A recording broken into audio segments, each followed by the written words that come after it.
So if you want to deepen your faith, right?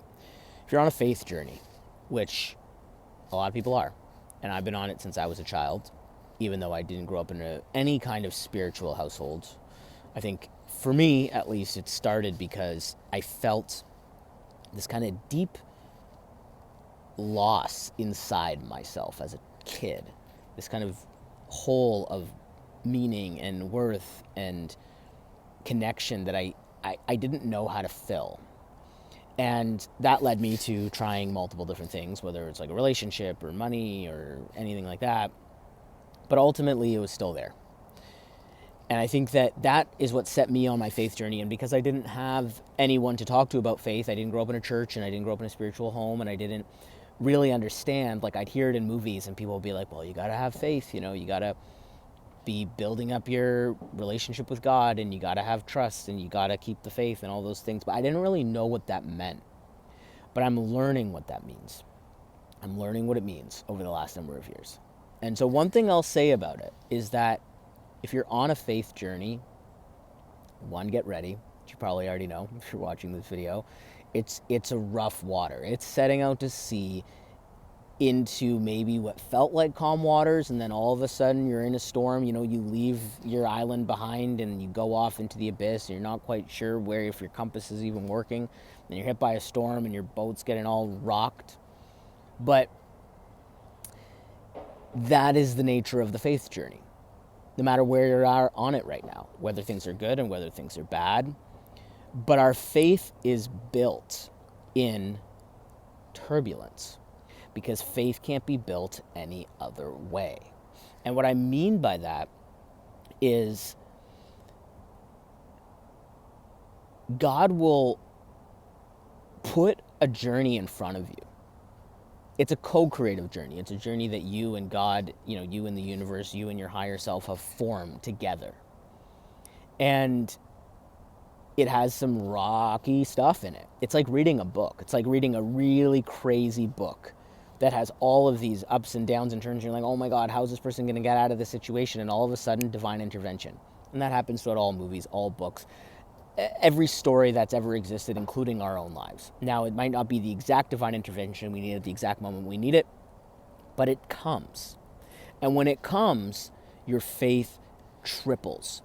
It doubles, it triples, it quadruples. When the moment comes where you think, this is, I just have to give this to God entirely, and then maybe you're kicked down, down, down, down, down more, and then all of a sudden, exactly the right thing, exactly when you need it, and exactly who you need shows up. Even if you're super, super down and it hasn't worked out before. It didn't work out yesterday, 3 days ago, 10 days ago, and then all of a sudden, seemingly out of nowhere, when you decide to let faith run its course, could be days, could be weeks, could be hours, all of a sudden, faith comes in. And faith comes in strong, and that's when your faith is built. That's when you recommit and understand what your spiritual journey is all about. And when you're reminded that you're not alone, that we have a lot of connection, not just with each other, but with the universe, with God, with the earth. And that our histories and our past and our understandings of ourselves go deep, deep, deep in time, back hundreds of thousands of years. There's a plane overhead, you might hear it. Sorry. That's when your faith is built. And a few years ago, standing in my living room, I had gotten everything I'd ever wanted, things that I had prayed about, things that I was so sad about that were all consuming. The first big one of that was my gender. I just felt like I was born in the wrong body. It was so painful. It was so hard. It was so all-consuming. I was brought transition. I learned all about it, and I transitioned like 15 years ago, and now I never think about my gender. It's very rarely. Relationships I've had in the past, women I wanted to date. For some reason, I got to date them. Not everybody, but more people than I ever thought I would. And career. Big opportunities, huge career opportunities I thought I'd never, ever, ever have, and they were just longings at one point. I was just praying. Marriage. You might see my ring. For a while, I thought I'd never get married. I thought I was just destined to be alone, and I thought I'd never find anyone to love me, especially because of transition. And I love my wife so much. She's the best. I met such an incredible person. It took work, of course, and dark nights of the soul and pain, but that's kind of what I'm talking about right now. And I met her. Now I'm married.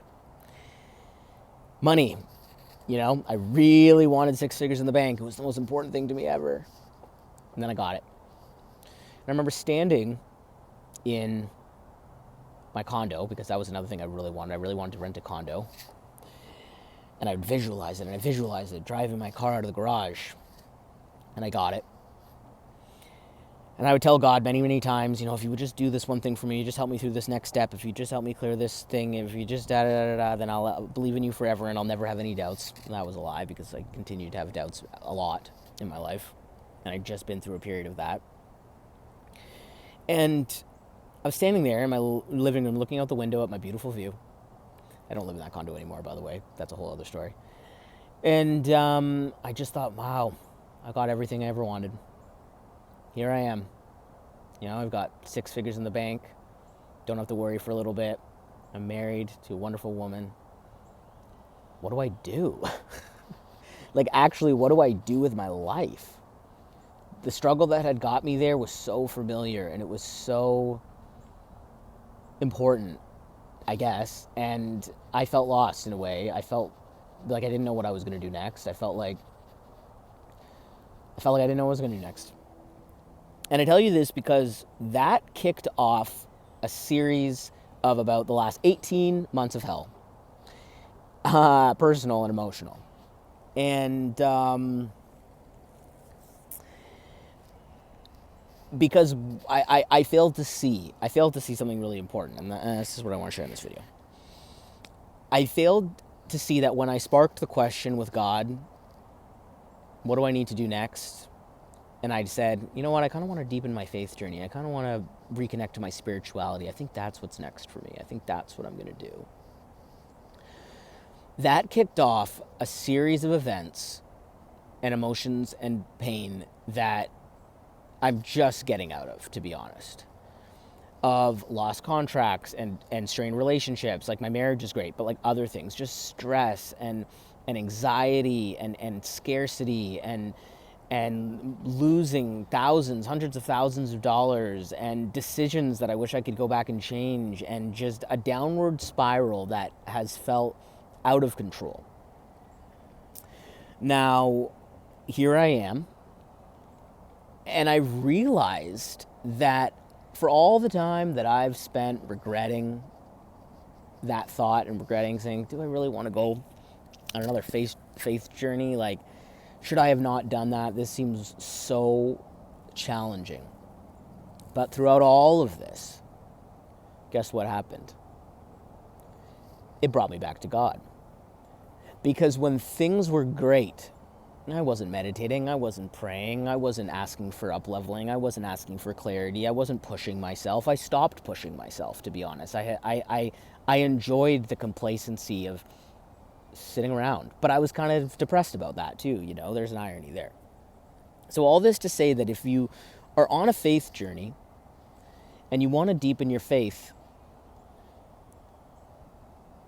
be ready to really deepen your faith, which is going to mean some pain, and it's going to mean some challenge, and it's going to mean pushing yourself outside your comfort zone. It's going to mean doing things that you haven't done before. I'm doing Dry January right now because I felt like, I didn't really want to drink. There were some things that happened in December and some emotional things that I just felt like, I don't really want to drink right now because I just want to stay pure a little bit in my mind. It's been very helpful. And I'm not saying it has to be that, but when we're on it, don't let the challenge of what you're going through, let me move this the other way. Don't let the challenge of what you're going through make you question your faith, because that is also the faith journey. You're going to question your faith. You're going to question, is God really here for me? Is the universe really here for me? Am I going to get the things that I want? Is it going to take longer than I think? How hard is this going to be? How painful is this going to be? You're going to have all those thoughts. But in saying that, there's no other way through. As I said, it's kind of like sailing a ship from one side of the world to the other. There's going to be storms, there's going to be hard times, there's going to be lostness and feelings of hopelessness and despair. But if you are committed to your faith journey, those are the moments where you come back to God. Those are the moments where you pray. Those are the moments where you ask for synchronicities. Those are the moments where you meditate, where you reconnect to yourself, where you ask what you really want, where you care for yourself, where you take the time, where you disconnect from the things that you thought would make you happy and reconnect to the eternal truth of your worth. You know, a lot of this journey for me has been about money and, you know, not making a certain sales or not doing this or that and feeling like my life is just over basically and feeling like I'm worthless. But that's not necessarily true. It's not true actually at all. So whatever you're attached to right now, whatever you're going for, whether it's a relationship or money or career, any of those things, the faith journey is going to push you to dissociate from putting all of your stock in that and start putting all of your stock in love. Love of yourself, love of everyone you connect with, love of the universe, love of life, love of the pains of life. That is what God wants you to do. God wants you to be close to them.